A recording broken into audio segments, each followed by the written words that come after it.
Hello everyone, I'm Brian. Today I'm reacting to Watch This to Calm Your Mind, Gaur Das. So anyways, I think we all need a little bit of lesson in calming our minds, so let's hear him out. When a machine is running constantly, you need to switch it off. Like you have a good mixer grinder. A good mixer grinder which is automated comes with a heat sensor. So when the heat goes up, because it's being used so hard, it shuts off till the temperature goes down before you use it again. That's how a machine is. Every machine needs to be stopped till it kind of gets back to its normal temperature or whatever the parameter is and starts back up again. Look at the human body as a machine. We're non-stop doing so much stuff, and which is precisely why we need to rest so that that fatigue is gone, which is why we sleep. What sleep is to the human body, turning off a machine is to a machine. You know? The issue is, even when your body is asleep, the mind is not. मतलब body को switch off करना तो हम लोग करते ही रोज करते हैं. We lie down in bed. Is there any human being who says, no, I don't want to give rest to my body? Nobody. Everybody knows. रात का टाइम हो गया, सोना है. It'll reboot my system. So we consciously give rest to the human body, our bodies. But I don't know if we are resting our minds. A lot of stress that people are going through today is because they're not resting their minds. I mean, when you sleep, you are, in a sense, resting your mind. Your brain is active, but your mind, not so much. Although when you're dreaming,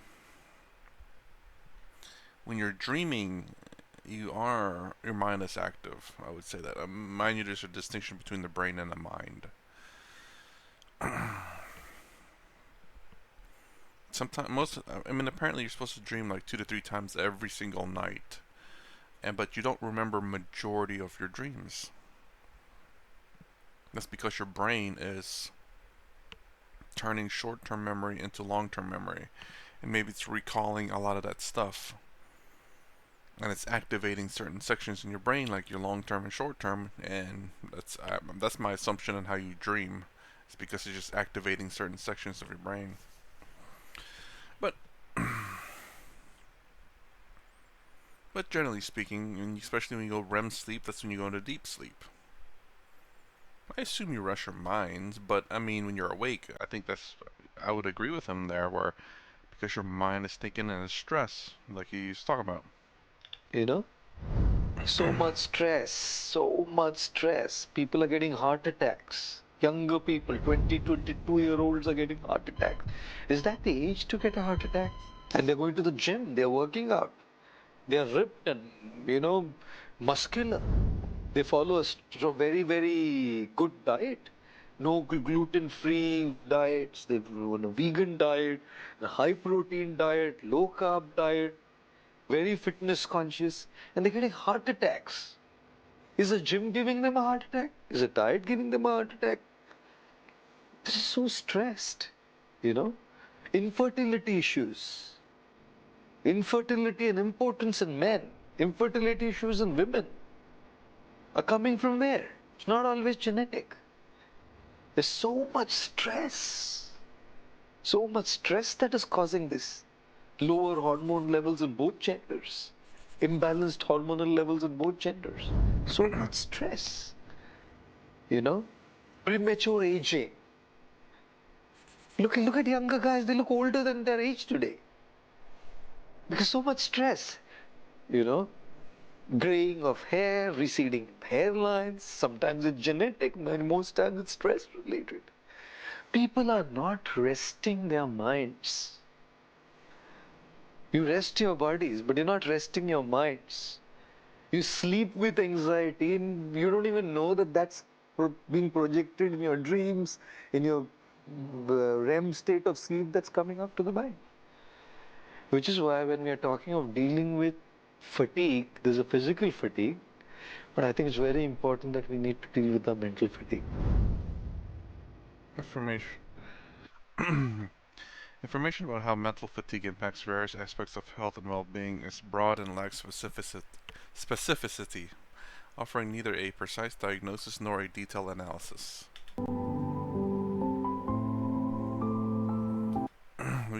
We can rest our minds by pressing pause and taking breaks, embracing a balanced lifestyle, engaging in activities we love, managing time, target, and deadlines effectively, managing time, targets, and dead. That's written there twice.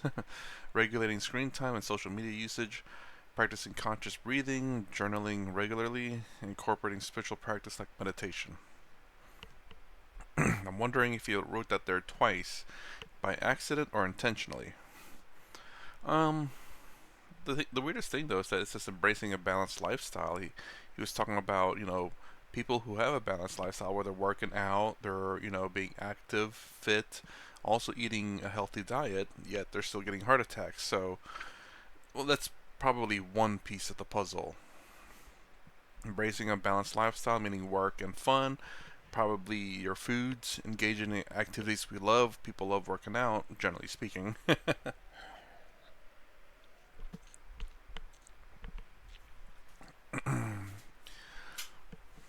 Managing time, targets, and deadlines effectively.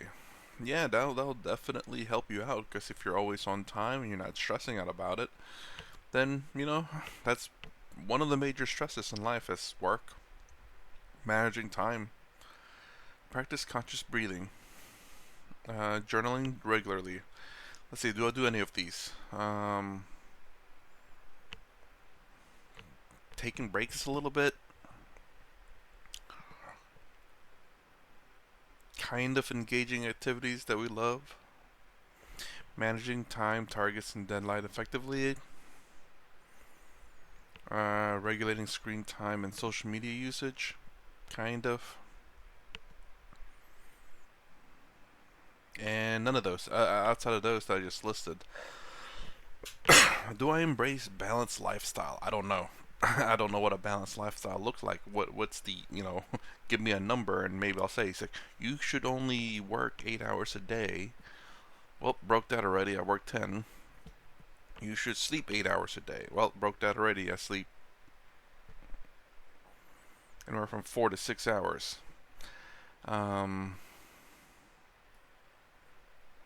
don't eat a balanced diet. Clearly, it's decent though. It's not terrible. It's not the worst. Always comparing comparing the horrible things you do with the worst of it. It's like, well, at least I didn't kill 10 people today, so that's a good thing. So I can eat this entire ice cream bucket. It's like that's not the worst thing that you could do. Uh, but I mean, yeah, a lot of these things for sure. Managing time, I guess, being the biggest one, considering the fact that that is one of the biggest stress in life. Managing time, targets, and deadline effectively. That doesn't just mean work-related stuff. That's also just in real life in general. Um, regulating screen time and social media usage. I mean, yeah, but it's more than just usage. It's also the content that you watch and how it affects you. Um, practicing conscious breathing. I don't do that, so I couldn't tell you. Journaling regularly. I don't do that. I there's nothing I really need to keep up with. It's like I pooped today. All right. So let me go back 2 weeks. Yep, did the same thing. Next page. Yeah, I mean it's fairly consistent, you know. I pooped every day this week so far. No, let me go to the future and predict I will poop tomorrow. Oh no, I missed one. No, incorporating spiritual practice like meditation. I mean that's for sure. Meditation for sure. And hopefully none of the like the I don't know. Like meditation seems to be decent in America. It's not terrible. Like the yogas that they call over here are not nowhere near genuine yoga.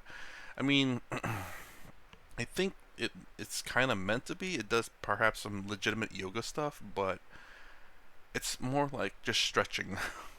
Yoga is stretching.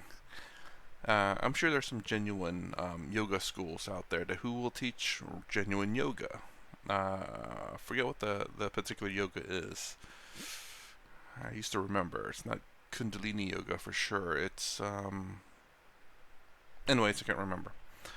And meditation. I mean, it's meditation is pretty broad and it's pretty accurate. It's just literally just at the very least, at the very minimum, is sitting down and try not to think about stuff, like clearing your mind, emptying your mind, really. So I think that is fairly accurate. At least even the some of the fake ones in America, at least he got that one somewhat right. Well, stretches is somewhat right in terms of it too, but it's a little bit more than that. Meditation, at least a very basic step, is to clearing your mind. But anyways, um, watch this to calm your mind. Well, I mean, he makes some examples, but he didn't really speak them except until here, where then it's examples of how to calm your mind to a degree. Pressing pause and taking breaks, I don't think will necessarily calm your mind. Embracing a balanced lifestyle, I think, will help with that. Engaging in activities that we love, I think, will help with that too, where you have your stressful life and then doing things that you enjoy. Managing time, of course, regulating screen time can help because it depends on what you are viewing. Practice conscious breathing. I think that can help. I mean, you really do. It's kind of like practice conscious breathing is a little bit like meditation, in my opinion, because you're focusing on your breath and nothing else. So that means that's essentially kind of clearing your mind to some degree. Journaling, maybe. Then incorporating spiritual practice like meditation, I think meditation will definitely help. So anyway, that's my reaction to watch this to calm your mind. If you like my content, please consider subscribing, thumbs up, the down below. Thanks for watching. I will see you in the next vid.